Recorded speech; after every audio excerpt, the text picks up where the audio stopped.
আজকে না আমি আমার সম্পূর্ণ নিজস্ব অভিজ্ঞতা শেয়ার করছি। জানি না আপনারা এরকম সিচুয়েশন ফেস করেছেন কিনা। যদি করে থাকেন তাহলে অবশ্যই কমেন্ট বক্সে আমাকে জানাবেন।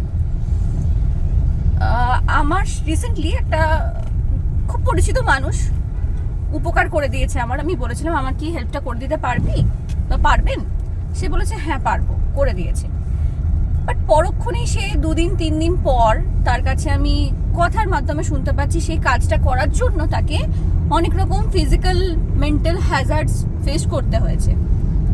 আমার এটা পার্সোনালি মনে হয়, যদি তুমি কারোর উপকার করছো স্বতঃস্ফূর্তভাবে করো, আর যদি না করতে চাইছো সেই মুহূর্তেই মানুষটাকে বলে দাও আমার পক্ষে কাজটা সম্ভব না, তুই নিজে করে নে।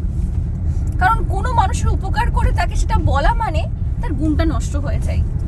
কাইন্ডলি না এরকম করবেন না, এতে আমার মনে হয় যে তার সাথে সম্পর্কেরও বিচ্ছেদ হয়ে যায়। মুখের ওপরে না বলে দেবেন।